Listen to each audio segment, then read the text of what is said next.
marco del programa Colaboraciones le rendimos un merecido homenaje a la escritora inglesa Virginia Woolf en este año, cuando se cumplen los 140 años de su nacimiento y con motivo de la nueva traducción anotada y bilingüe de uno de los textos más importantes de la autora, que lo han traducido a 4 manos los profesores Andrés Arena y Enrique Girón, que nos van a acompañar esta tarde junto con Miguel Moreta, el escritor Miguel Moreta.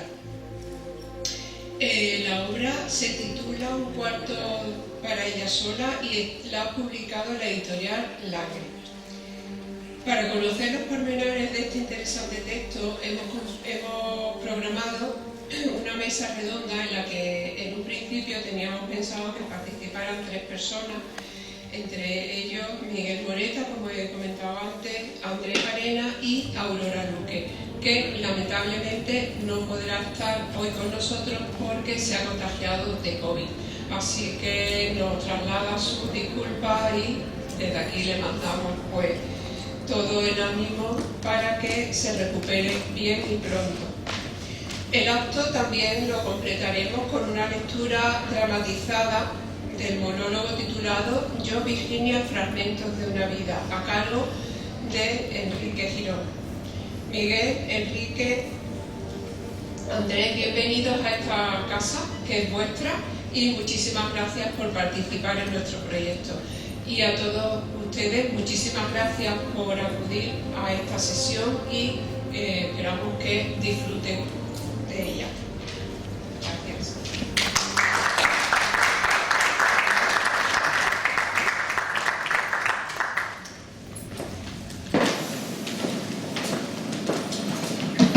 Buenas tardes. En primer lugar, dar las gracias al público asistente por venir en un día tan caluroso, al CAL, a toda la organización del CAL, por toda la ayuda que nos han brindado. Es un verdadero placer trabajar con ellos. Creo que no exagero si digo que Virginia Woolf es probablemente la escritora más importante o una de las más importantes del siglo XX, y no solo en el mundo anglosajón. Una obra como A Room of One's Own, en nuestra versión al castellano Un cuarto para ella sola, libro que presentamos esta tarde, en él Virginia Woolf se hace la siguiente pregunta: ¿por qué las mujeres no han podido a lo largo de los siglos escribir, crear al mismo nivel que los hombres? Pues bien, la respuesta de esta y otras preguntas la daremos Miguel, Andrés y yo. Por mi parte, yo voy a leer unos fragmentos de un monólogo que escribí, que se titula Yo, Virginia. En un tono desenfadado, a veces, dramático en otros, pero siempre con una sinceridad descarnada, Virginia va desgranando algunos acontecimientos de su vida. Una vida que, como todos sabéis, tuvo un desenlace fatal. Y dice así: Sussex, 28 de marzo de 1941. No puedo dormir. No quiero dormir, porque al despertar comienza la pesadilla. Descansar, sí, descansar, pero para siempre. No puedo más. ¿Por qué, Dios mío, por qué cada vez que tengo un ápice de tranquilidad y consigo escribir algo y se acerca el momento de la publicación que tengo mucha ilusión, me sobreviene una crisis y otra y otra y otra? No es justo ni para mí ni para Leonard. Mi querido Leonard, menudo negocio hiciste casándote conmigo. Siempre tan paciente, tan comprensivo, alentándome en todo momento. Yo no quería casarme, pero él se empecinó. Tenía una brillante carrera diplomática por delante y lo sacrificó todo por consagrarse a mí. Más que un cargo, consiguió una carga. Y después estaba otro, Siempre prometimos decirnos la verdad. Además, no podía mentirle, porque tarde o temprano se daría cuenta, pero es que no sentía nada. Incluso en una ocasión le dije, creo que debería haber sido un poco más delicada, que cuando me tocaba me sentía como una piedra. Él decía que no me importa, pero claro que me importa. Y lo peor de todo es que yo lo quiero con toda mi alma.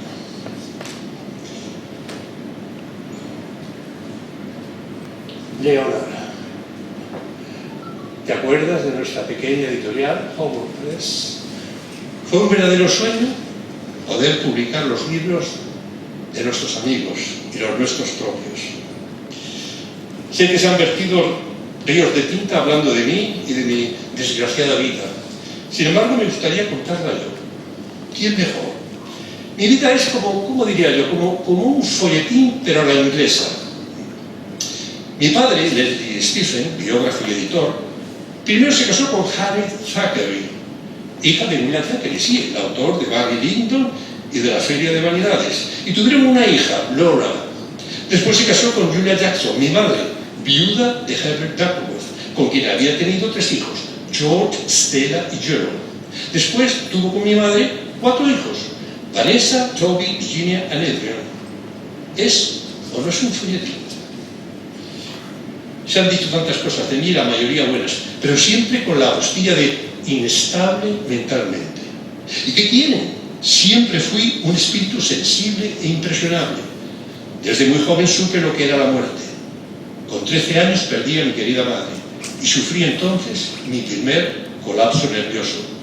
Eso, unido al estado de depresión en el que cayó mi padre, hizo que la convivencia familiar se convirtiera en un verdadero infierno. Mi hermana Stella asumió entonces el papel de nuestra madre, soportando con resignación el carácter victimista y despótico de mi padre. Tiempo después también fallecería ella. Mi otra hermana, Vanessa, 3 años mayor que yo, tuvo, así era la vida para las mujeres, que hacerse cargo de la casa.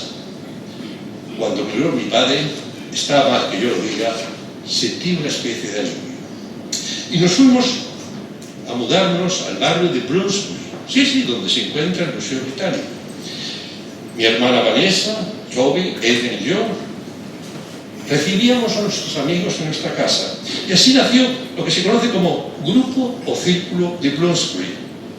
Un grupo de amigos de espíritu libre, aficionados al arte y a la literatura. Sí, las mentes más libres y excéntricas de Inglaterra integraban el grupo. La mayoría de ellos habían estudiado en Cambridge.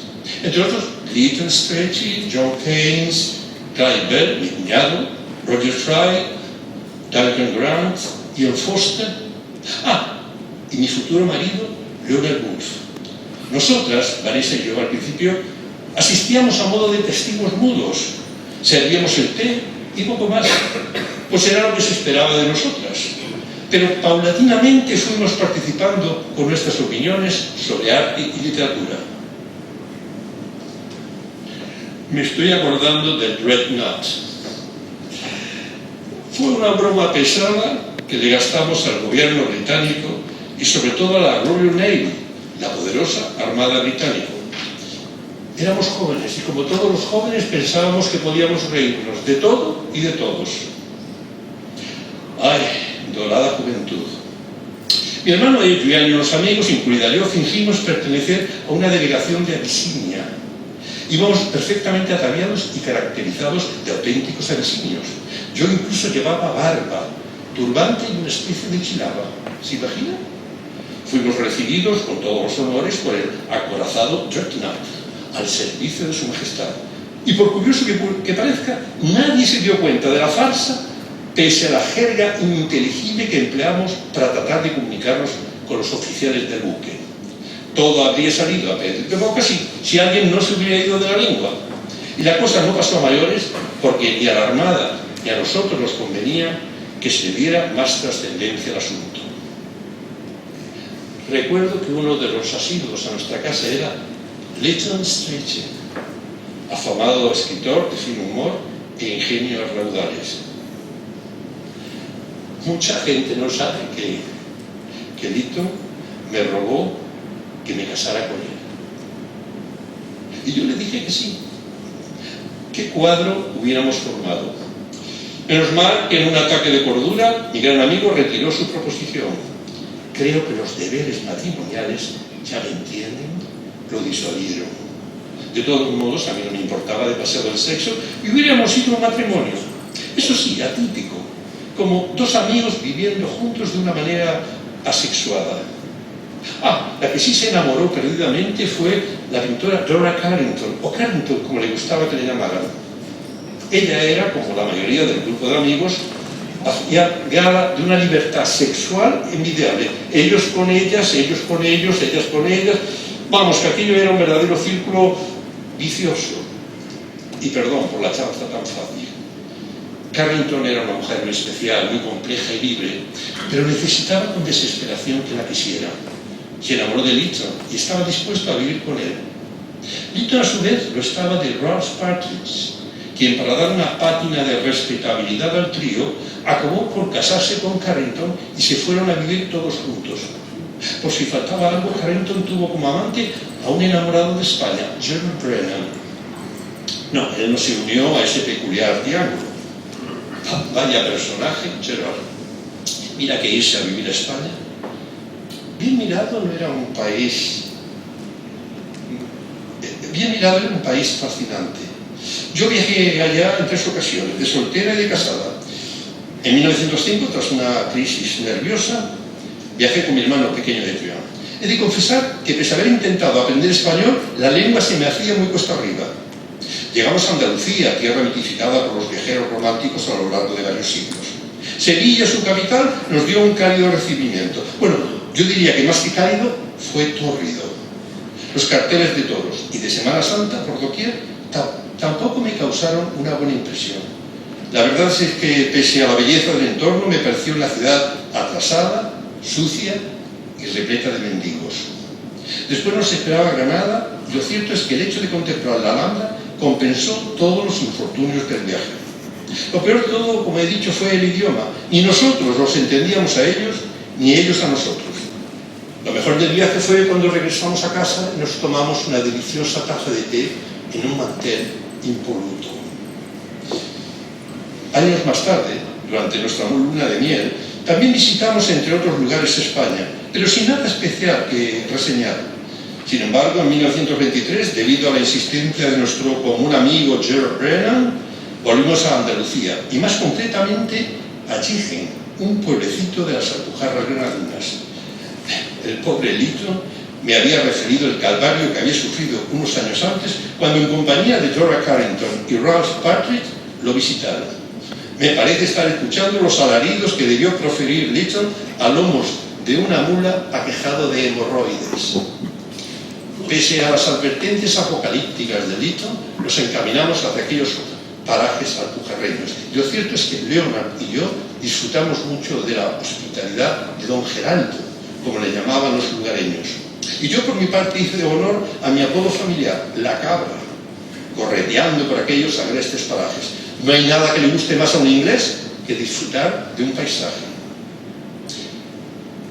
España en general me dejó siempre un buen sabor de boca, si no fuera porque en 1937 murió allí mi querido sobrino Julian, hijo de mi hermana Vanessa. ¿Por qué diantres se le metería a la cabeza ir a España? No hubo forma de convencerlo. Estaba cegado con la idea de luchar, según él, contra el fascismo, y perdió la vida en el intento. Mi hermana quedó destrozada, y yo tuve otra de mis crisis nerviosas. Pese a todo, traté de apoyarla con todas mis fuerzas. He de confesar que cada vez que superaba un ataque, trataba de concentrarme en mis publicaciones, pero estas me producían a la vez tanto estrés que siempre temía caer de nuevo en un pozo profundo. Leonard, mi familia y mis amigos en todo momento velaron por mí, aunque la sombra de la locura y de la muerte solían acompañarme, empeñadas en no dejarme ni un momento de respiro. La muerte, por siempre la muerte, seguía irrumpiendo en los pocos momentos de felicidad que pude disfrutar. Se me olvidó comentar que al poco tiempo de instalarnos en nuestra casa de Bloomsbury, mi hermano Toby, tras volver de un viaje por Grecia, muere de unas fiebres tifoideas. Creí que nunca me recuperaría de aquello. De hecho, creo que toqué fondo. Nacemos para morir y siempre tratamos de olvidarnos de ese hecho incuestionable, distrayendo nuestra atención con el trabajo. Hemos de tener la mente ocupada, pero en mi caso además he tenido que luchar contra mis propios fantasmas del pasado. Oigo voces que tratan de convencerme de que acabe con todo. Escribir, sin embargo, me salva de todo ello. Por ahora. Hay días en que no consigo levantarme. Me falta el aliento. Sin embargo, siento que tengo tanto por hacer. Como mujer que soy, he de seguir nadando contracorriente, porque sé que otras mujeres, escritoras o no, confían en mí. Y por otra parte, doy gracias a la vida por haberme topado con alguien tan generoso como Leonard. No sé qué hubiera sido de mí sin él. Leonard era amigo de mi hermano Toby y lo conocí en las reuniones que hacíamos en casa. Más tarde trabajaría para el servicio colonial en Ceilán. Tras nuestra ruptura, Lytton le escribió a Leonard proponiéndole que él debía casarse conmigo. Así, literal. Al parecer en su día, mi hermana Vanessa y yo le habíamos causado una buena impresión, aunque su forma de demostrarlo resulta un poco, digamos, peculiar. Sí, porque así Leonard escribiría. Eran las dos muy calladas y a primera vista podrían parecer un tanto apocadas. Y añade, aquel que ha montado tipos diferentes de caballos sabe que al principio parecen tímidos. No hay que dejarse llevar por esa primera impresión. Tras esa mirada apocada puede esconderse alguien del cual hay que cuidarse. ¿Es cosa mía o nos estaba comparando a mi hermana Vanessa y a mí con dos yeguas? Lo cierto es que siempre fue muy atento conmigo. Y tras pensármelo mucho, pero mucho, le dije que sí. Leonard siempre fue muy paciente y comprensivo con mis cambios de humor, como consecuencia de mis crisis nerviosas. Supo además encajar mi desgana sexual con gran entereza. Otro en mi lugar no lo habría soportado, pero es que él me quería de verdad.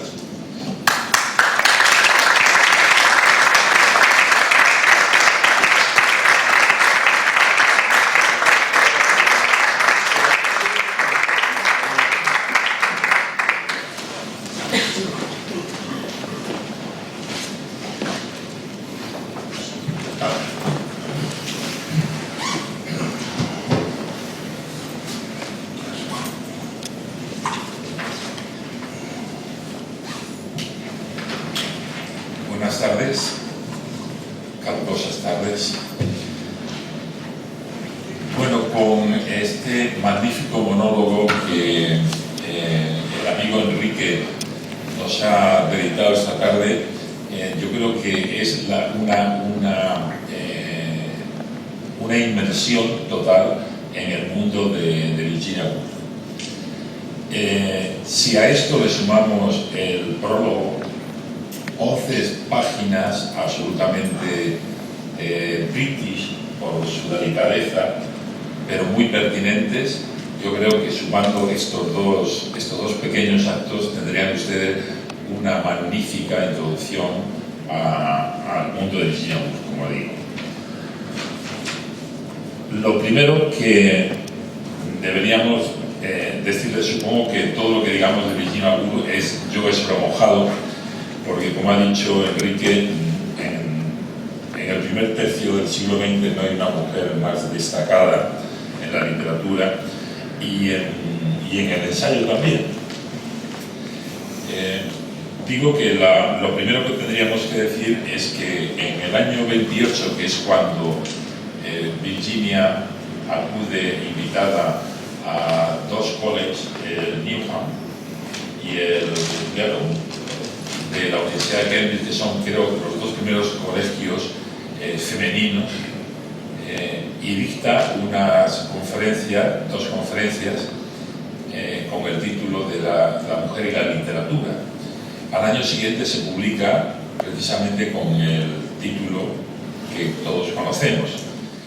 La primera pregunta se la haría primero a Andrés, y también será la misma, va a ir también dirigida a Lola, Enrique. Enrique, por supuesto, es Virginia y también puedes hacer de Aurora. El título lo hemos leído ya hace muchos años en la tradición literaria más reciente. Tiene un título ya canónico que es conocido por todos, ¿no? La primera pregunta sería: ¿por qué esta nueva forma de cambiar un título que ya conocemos? Y además que popularizó mucho nada menos que Borges. Bueno, buenas tardes. Antes de nada, muchas gracias a todos por la asistencia. Y con respecto a la traducción,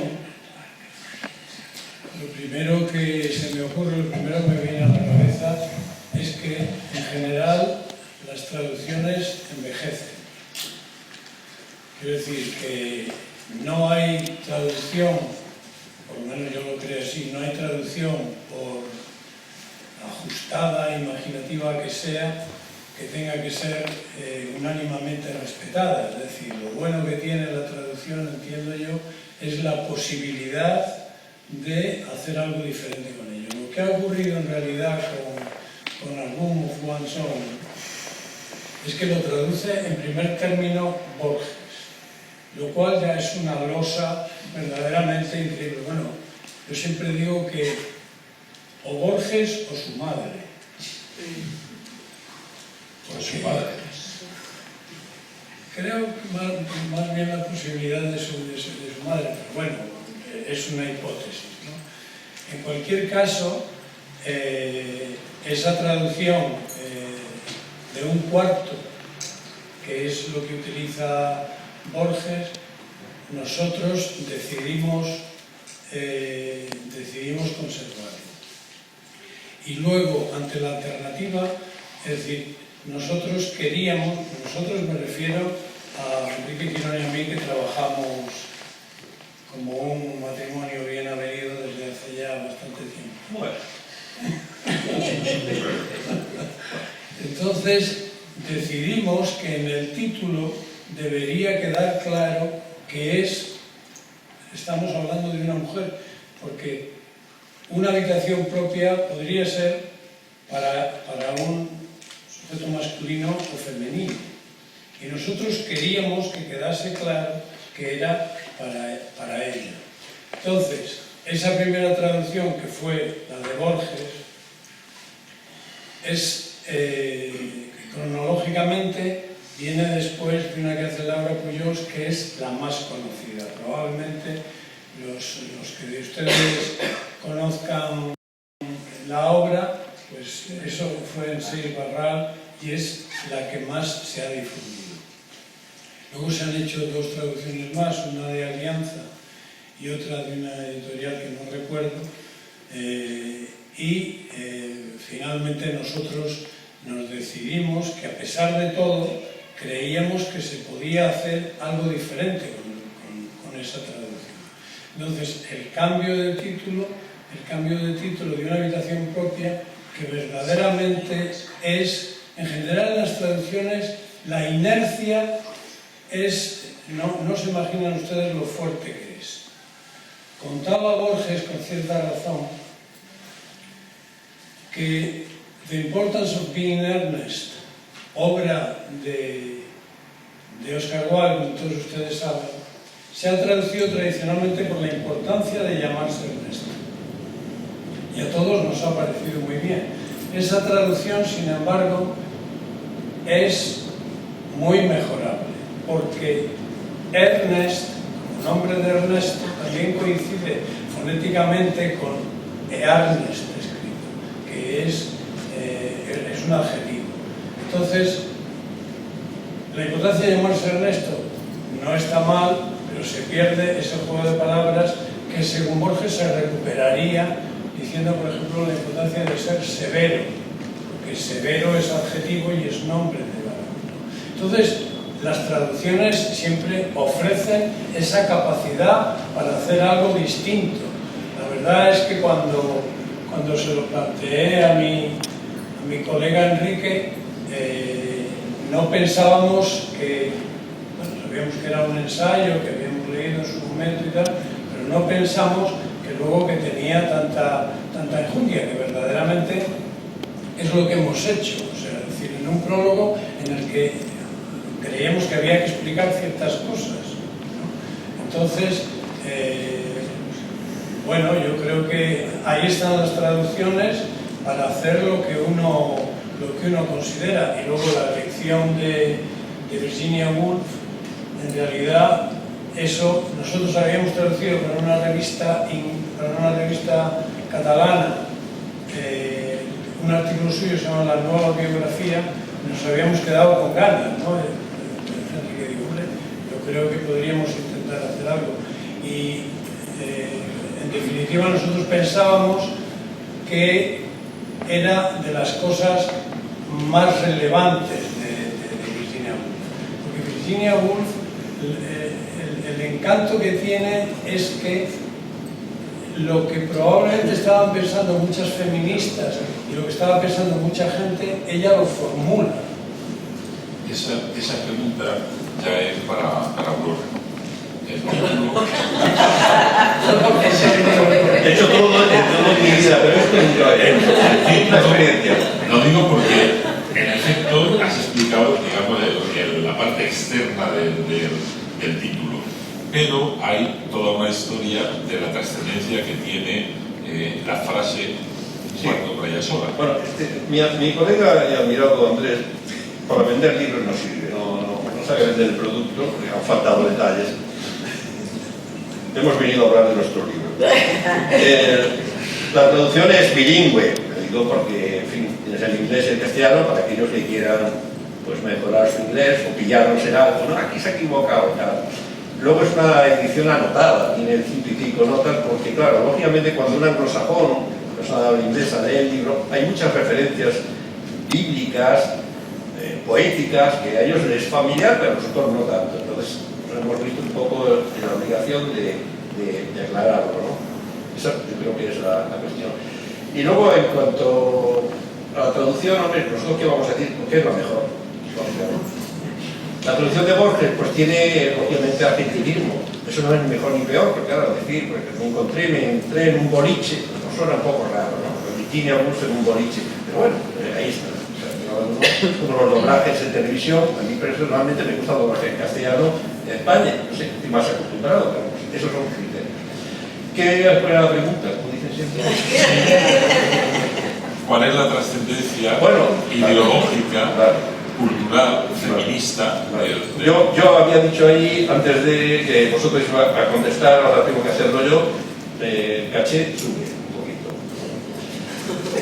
La frase esa tan simple de por qué las mujeres no han podido crear al mismo nivel que los hombres, pues lo aclara rápidamente en el libro, por el propio título, ¿no? Una persona, sea mujer o hombre, necesita para crear, pues primero un espacio, ¿no? Un sitio donde pueda trabajar sin que entren niños, mujeres, hombres, carteros, un espacio donde pueda concentrarse y naturalmente un dinero para poder hacerlo, lógicamente, ¿no? Si no dispones de una economía saneada, pues tienes que hacer otros trabajos, con lo cual va en detrimento de lo que es la pura obra, ¿no? Yo creo que eso básicamente. Entonces ella hace un repaso y dice que sí, que ha habido muchas mujeres muy válidas, excepciones, por ejemplo, y siempre dice lo mismo, Jane Austen, las hermanas Bronte, etcétera, etcétera, pero son casos muy particulares, ¿no? Incluso ella es un caso muy particular, porque Virginia Woolf, en el fondo, entiéndaseme bien, fue una privilegiada, porque tuvo una biblioteca, la del padre, que era, vamos, que me dio yo de la universidad, ahí tenía de todo. Un marido que no le puso pegas, que, en fin, que le facilitaba las cosas, que menos no, pero que fue así. Entonces yo creo que ella realizó su labor. El problema es que estaba, pues eso, que era una persona con problemas de tipo mental y eso, pero eso no tiene nadie fuerza. Y rápidamente yo creo que pienso, y eso yo creo que me puede contestar el profesor, que ella crea también, como es una de las impulsoras del flujo de la conciencia, el monólogo interior, ¿no? De estilo Jansens. Bueno, eso tiene que ver también con este propio ensayo. Utiliza una técnica que es muy literaria, es decir, crea un personaje, crea más de un personaje, un par de personajes, por tanto, está creando un ensayo ficción. Ella habla y hace hablar a a una serie de mujeres dentro de un ensayo. Que es ella misma, ¿no? Que es ella misma, por supuesto, es un alter ego de la propia Virginia. El flujo de conciencia, que es una técnica que puso de moda el señor James Joyce en su famoso Ulises, se ha escrito muchísimo, sobre todo es una cuestión muy profesoral y muy académica, pero en definitiva es una cosa que le preocupó mucho a Virginia, porque la autora inglesa perseguía sobre todo la presencia del cuerpo de la mujer y del inconsciente de la mujer, algo que se había invisibilizado totalmente.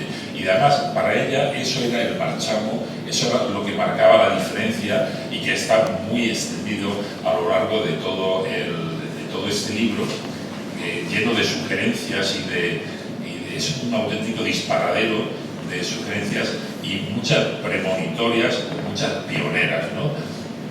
Y una de ellas era precisamente esa. Y cómo captar precisamente todo ese inconsciente de la mujer, todo ese mundo absolutamente interior, pues era la técnica del monólogo interior. Se ha dicho que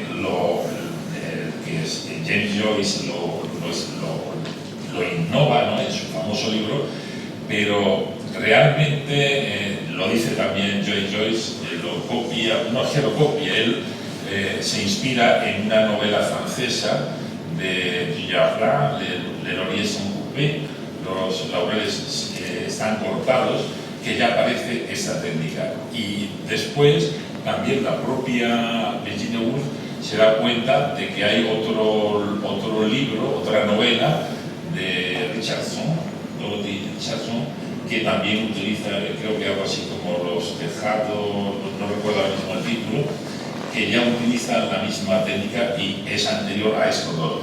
Es decir, que se podría estudiar un poco la historia del uso y la innovación de esta técnica, que actualmente es tan corriente, no solamente en la novela, sino en el ensayo, e incluso en el cine, etc. Abundando un poco de lo que habíamos hablado antes, voy a leer lo que dice Aurora con respecto a esto. A propósito del feminismo de Woolf, quiero decir que el nuevo título hace mucho más transparente el propósito de la escritora de desvelar la situación de la flagrante desigualdad de la mujer ante la literatura como vocación y ocupación. Virginia Woolf no estaba defendiendo la posesión de una habitación, sino el disfrute exclusivo y solidario de un espacio a lo largo del tiempo. No se trata de un derecho inmobiliario, sino de la posesión inalienable de la soledad, que una habitación propia pueda facilitar como un privilegio para la creación artística. Muchas aristócratas poseían mansiones, pero no tenían derecho a la elección de la soledad. Así que, enhorabuena por el título, gracias Aurora, y también por el resto de la traducción, que es fresca y fluida. Hasta aquí puedo leer. Muy bien. ¿Me dejáis introducir una cosa que me parece que es relevante? A pesar de todo, Virginia Woolf, como ha leído mi colega, Virginia Woolf y su marido habían formado una editorial que era la Hogarth Press. A esa editorial llegó el Ulises y llegó James Joyce, pero probablemente la innovación de estilística les desbordó a los Woolf, y los Woolf rechazaron publicar el Ulises. Esas son una de las grandes contradicciones curiosas, en el fondo, por obsceno. O sea, que ahí está, ¿no? Quiero decir que no dice nada en su contra, sino simplemente que digamos que la capacidad innovadora de Virginia Woolf se ve desbordada probablemente por el último capítulo de Ulises, que para la época es verdaderamente demoledor, ¿no? Más que demoledor, yo diría que se podría considerar, y de hecho lo consideraron, obsceno. una de las cosas más encantadoras del autor a lo largo del ensayo es no tiene pelos en la lengua. Y relacionado con el título, que sugiero que leas la segunda intervención de Aurora, es responder a la pregunta porque Virginia es una auténtica materialista, y eso supongo que haría temblar las viejas maderas de los académicos oxionenses, ¿no? Que ya hacía un juego de palabras precisamente, juntaba Oxford y Cambridge y hablaba de Oxbridge, ¿no? Bien, pues la segunda pregunta sería que ella responde, naturalmente a lo largo de todo el libro, es ¿por qué son pobres las mujeres? ¿O han sido pobres las mujeres? Bueno, la cruda descripción de la pobreza femenina, de la falta de derechos sobre los bienes materiales, con ironía, hace recaer el problema sobre las madres. ¿Qué estaban haciendo nuestras madres para no dejarnos riqueza alguna? ¿Empolvándose la nariz? Si al menos Merisito, que es el alter ego de Virginia en este libro, y su madre, y la madre de su madre, hubieran aprendido el gran arte de hacer dinero, luego hace ver que hacer una fortuna y a la vez criar a 13 hijos, no hay ser humano que pueda aguantarlo. En esta nueva lectura me ha resultado enternecedora la cantidad de pasajes en que Woolf habla de los mullidos cojines como uno de los privilegios simbólicos de las reuniones masculinas, de esa atmósfera en la que tras una buena cena en el ficticio Oxbridge College aparece esa rica llama ambarina de la conversación racional. Qué bella parecía la vida, cuán dulce sus recompensas y qué gratificante la amistad y la compañía de los nuestros cuando enciendes un buen cigarrillo y te hundes entre los cojines del asiento del antepecho de la ventana. Una traducción, ¿eh? En el ficticio colegio femenino, las chicas cenan puro caldo de vaca con cores. Son literalmente pobres. No podían entrar libremente en las bibliotecas universitarias. Está claro que Woolf anhela los dones de la sociedad literaria y erudita de que las mujeres se hallaban excluidas. Desea eso de que lo justo hoy, el COVID, dice aquí esto, el COVID me está privando de la conversación amable sobre libros y escritores. Bueno, ahora hacemos lo que podemos. Hay una teoría que también resulta interesante, que es la teoría del andrógino. Virginia Woolf, a lo largo del texto, como les decía, reitera una y otra vez una crítica muy juguetona de la literatura universal y británica en particular. De hecho, hace listados, ¿no?, de hombres que escriben, literatos que escriben como hombres y mujeres que escriben como hombres. Y entonces se hace la pregunta, ¿cómo tiene que escribir una mujer? ¿O hay un género más sexuado que otro? Y esto es lo que yo llamo, y ella llama, la teoría del andrógino, porque la teoría resultante, según ella, es que un hombre, un auténtico literato, que sea masculino, que sea hombre, debe escribir sin olvidarse de su parte de cerebro femenino, y viceversa. Una mujer escritora debe escribir sin olvidarse de esa parte de su cerebro masculino. En este sentido, yo desbarraría un poco y te haría una pregunta, porque estos caballeros que me flanquean han traducido muchas obras relacionadas con el grupo de Boswell, y antes ha aludido Enrique a esa liaison entre Virginia y Gerald Brennan. Bueno, eso es uno de los capítulos más apasionantes. Que no tiene nada que ver con el libro, porque Gerald Brennan no aparece en este libro, pero es interesante por ver... Hombre, Virginia Woolf, digamos, se refiere muy poco a Gerald Brennan, pero Gerald Brennan sí escribe, no hay más que repasar el Al sur de Granada y ella hace curioso, es decir, hubo mucha química entre Virginia Woolf y Gerald Brennan.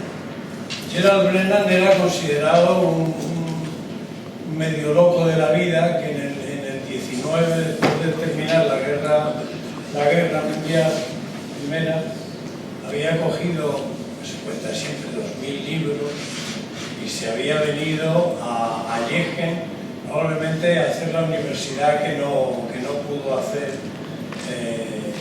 digamos que en condiciones normales. Entonces hay entre ellos una relación que a mí me ha fascinado siempre, porque efectivamente, como ha leído Enrique antes, Virginia Woolf hace 3 viajes a España. El primero, que ya he comentado, que le fue aquello fatal, porque decía que el español era una lengua sanguinaria, ¿no? Entonces, y cuenta que está con su hermano, etc. Y entonces ha cogido una pensión de mala muerte, y en la pensión no hay puerta, hay como una especie de eso, y entonces poco menos que se pasaron la noche entera allí con una silla para que no entrase nadie.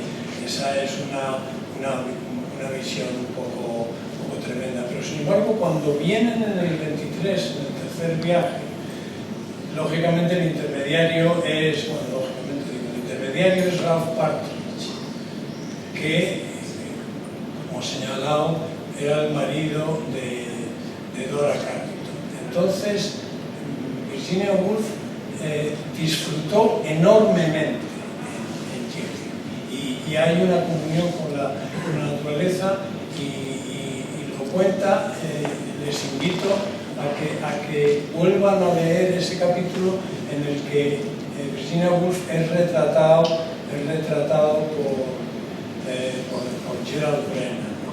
Hay que tener en cuenta que Gerald Brennan en esa época, estoy hablando del 19 es cuando viene Gerald Brennan, y esto es el 23. Es decir, Gerald Brennan no ha publicado apenas nada todavía. Virginia Woolf ya ha publicado varias novelas, y ya es una mujer que tiene prestigio literario. Y lo que le sorprende a Gerald Brennan es la generosidad con la que trataron. Pero en cualquier caso, les entusiasmó la idea de Gerald Brennan, y es posible que estuviesen planteándose el haber publicado algo de Gerald Brennan. Piensen ustedes cronológicamente que en realidad en la obra de Gerald Brennan tiene que venir prácticamente la Guerra Civil para que escriba El laberinto. Al sur de Granada es cuando cuenta en realidad su estancia en Yeje. Y yo creo que es una relación, vuelvo a decir, muy bonita, y que yo creo que estuvieron encantados. Virginia no era fácil que se encontrase a gusto, pero ese viaje en el 23 es cuando verdaderamente disfrutó, y yo creo que tal vez estuviese en su mente el publicar algo de Gerald Brennan, aunque Gerald Brennan todavía no había hecho nada, digamos, literariamente. Pero bueno, luego ya sabemos lo que ha sido. Bueno, sobre el personaje de ficción. Sí, en un cuarto para ella sola, Virginia aventura la idea de que Shakespeare podría haber tenido una hermana gemela con el mismo talento que él para el teatro, para todo, y nos da a entender que no hubiera llegado a algún sitio. Seguramente la habrían rechazado a la hora de ir a un taller de interpretación, y habría terminado pues, engañada por algún productor, y en fin, y posiblemente se habría suicidado, lo que dice. Y habla aquí de una técnica, dice: la técnica es la invención de un personaje ficticio, la hermana de Shakespeare. Seguimos su peripecia y su imposibilidad de desarrollo intelectual. Pero al final, de su mano, Woolf se permite mirar al futuro con cierto optimismo y con la advertencia sobre el esfuerzo necesario. La hermana de Shakespeare nacerá extrayendo su vida de la vida de aquellas desconocidas que la precedieron, como hizo antes su hermano. En cuanto a la posibilidad de que surja sin habernos preparado, no podemos contar con ella porque sería imposible. Así Woolf mezcla el análisis económico realista sin adornos espiritualoides, con la fábula poética, y lo condimenta todo con la fina ironía de la casa. Personalmente me alegra de ver cómo despacha, hablando de otras cosas, a las narradoras inglesas del siglo XIX. Las obras de las Bronte, de Jane Austen, fueron escritas por mujeres, dice, sin más experiencia de la vida de la que podía adquirirse en la casa de un sacerdote respetable. A mí siempre me aburrieron orgullo y prejuicio, sentido y sensibilidad. La abadía de Northanger, siempre girando en torno al modo de atrapar maridos.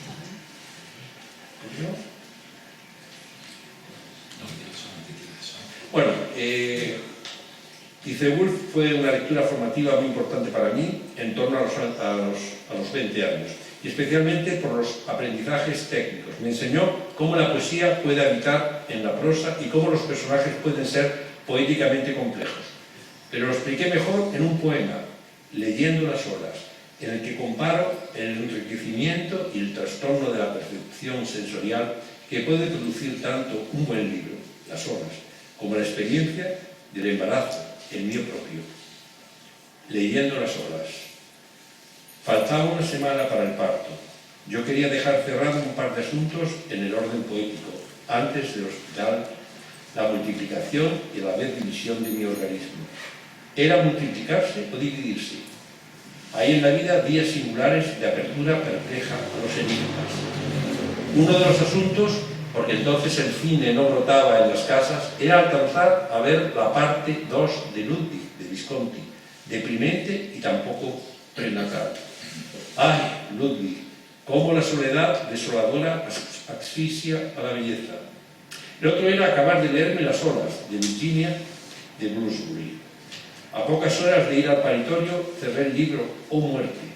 Eran sus últimas palabras. ¡Qué disonancia había con mi hora! ¡Qué raro escalofrío de algo supersticioso! Lo cierto es que gocé con la escritura woolfiana en esos días. El cuerpo de una encinta contiene nuevas células y líquidos y afila su arsenal de percepciones. La poesía circula con ímpetu, más libre y más brillosa, y encuentra olores, ecos, recovecos, honduras y resquicios, sensualidades nunca percibidas. Como el cuerpo era otro, era otra la nariz y otra la mente, otra la lengua y otra la mirada. No hallé literatura al uso que advirtiera que pudiera alterarse en tal medida el repertorio de las sensaciones. Así Virginia fue mi hada madrina, me asistió su cortejo de 6 duendes ingleses. Oh vida, oh vida, oh vida. Y me bañé en sus olas en un rito de extrema poesía.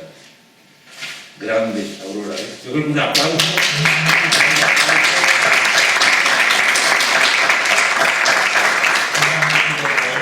Sinceridad descarnada, ¿no? De Virginia, digo de Virginia, de Aurora, sí, lugar. Ya se mezcla los dos. Sí. Yo quiero volver al principio, al año 1928, que era cuando, porque ya vamos acabando, ¿no? Sí, sí. El año 1928, que es cuando dicta este par de conferencia Virginia. Y en este año, precisamente recordemos que es cuando publica su libro, Orlando, que está basado en sus relaciones íntimas con Pita West. Exactamente, y pasa por ser una de las primeras novelas de temática lésbica. Pues bien, en este mismo año, Virginia Woolf y Foster escriben a un periódico para defender, para criticar la prohibición de una novela que sí ha pasado a la historia de la literatura LGTBI como la primera novela de temática lésbica, que es la que escribió Radcliffe Hall, que se llamó algo así como The Well of Loneliness, exactamente, que produjo muchísimo escándalo y que además luego no pudo ser reeditada más que a partir de los finales de los 40, creo, mucho después de la Segunda Guerra Mundial. Pues bien, aquí habría que criticar un poquito al grupo de Bloomsbury, que era muy liberal, ¿verdad?, muy abierto, pero una cosa a la que nunca renuncian los británicos es a su enorme y esencial insularidad. Si no hubieran sido tan insulares, podrían haberse enterado de que la primera novela lésbica la escribió una murciana, una española, Ángeles Vicente, creo que era el segundo apellido, el primer apellido, que escribió y publicó en Madrid en 1909, una novela que se llamó CC, bueno, CC, ¿no? O sea, CC, donde cuenta explícitamente una relación lésbica, que además fue una novela escandalosa también, y una novela que tuvo una recepción crítica, como podrán imaginarse, absolutamente violenta y machista por parte del Star System patriarcal de entonces.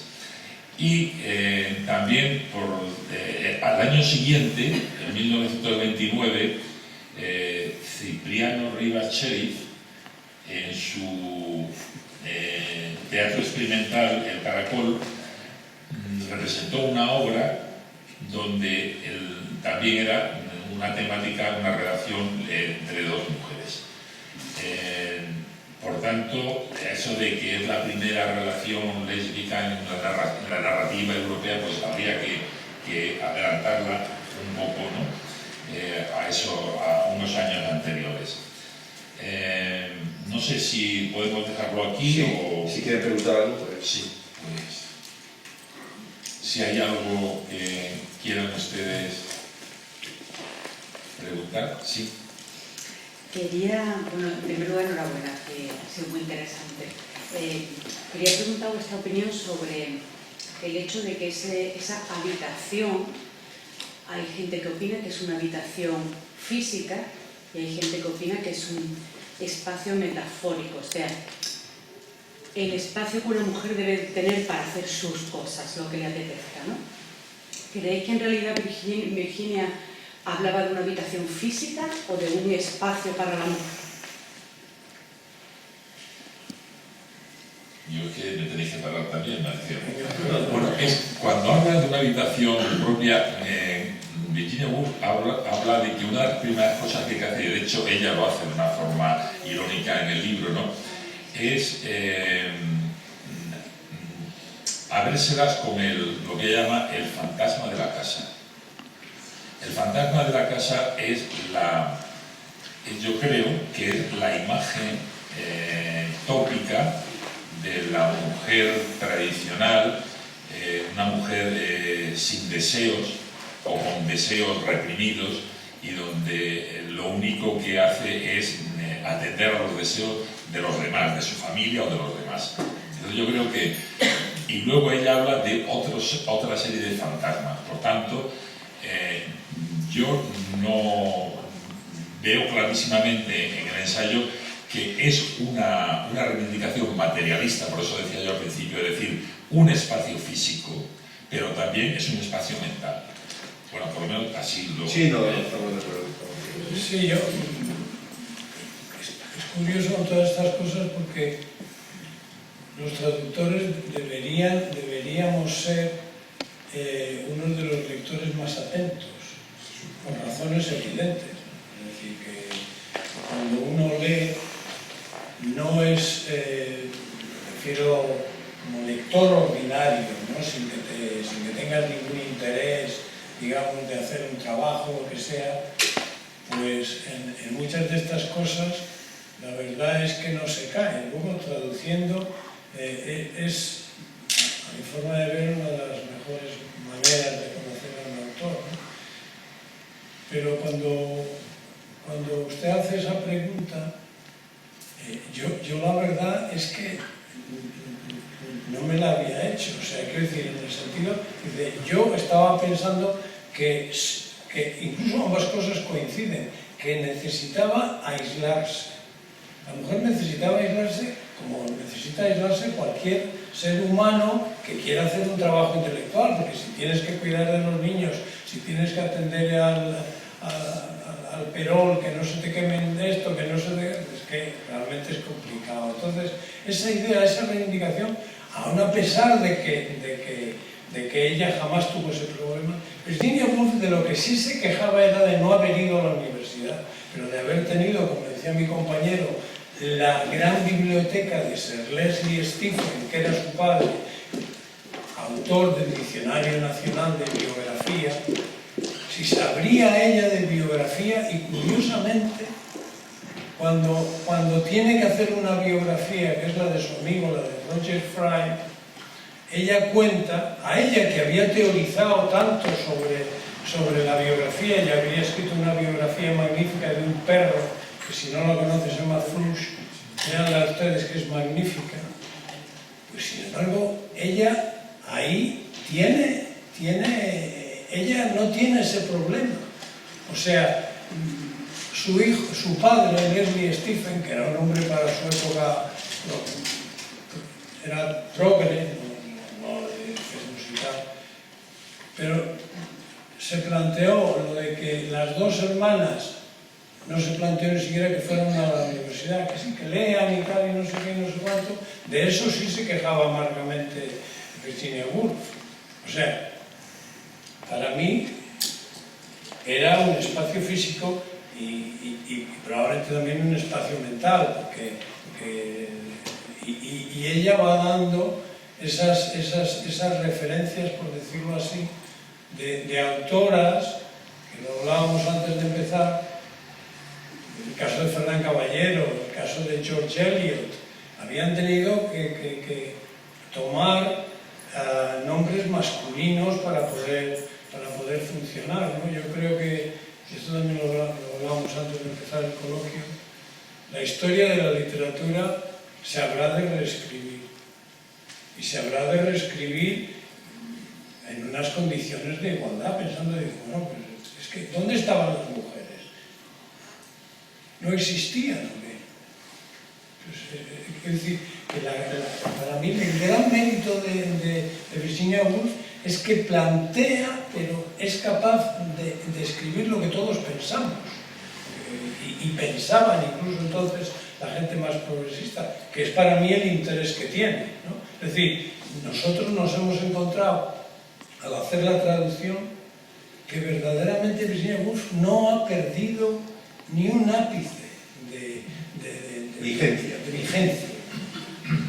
Y eso, quiero decir que estamos hablando en una época, es que en muchas cosas Virginia Woolf creemos que fue una visionaria, y además lo planteó, que es lo que tiene mérito, porque luego las cosas, así se hacen los avances en la historia de la literatura, al fin y al cabo, ¿no? Luego hay una cosa, nada más añadir, perdonen ustedes que Voy a ser breve. No, y es lo que había mencionado antes con respecto a la biografía, la relación con la biografía. El padre, el editor, como he dicho antes, del Diccionario Nacional de Biografía. Pero es que cuando Virginia Woolf le dan los 8 cajones donde está todos los documentos de Roger Fry, hace una biografía de Roger Fry que es de lo peor que ha escrito. Porque como se encuentra a gusto Virginia Woolf es, por ejemplo, cuando escribe Flush o cuando escribe Orlando, pero cuando tiene que hacer lo de Roger Fry, que tiene que ir lo que llamaba ella el granito y el arco iris, cuando tiene que ir allá los datos realmente el resultado es regular, y Leonard Woolf, que es, porque los Woolf son para mí un prodigio de entendimiento y de maravilla, porque Leonard se dio cuenta de que Virginia era un genio y que había que apoyar todo lo que hiciera. Y eso es una cosa muy importante. aquí no te vuelven a preguntar.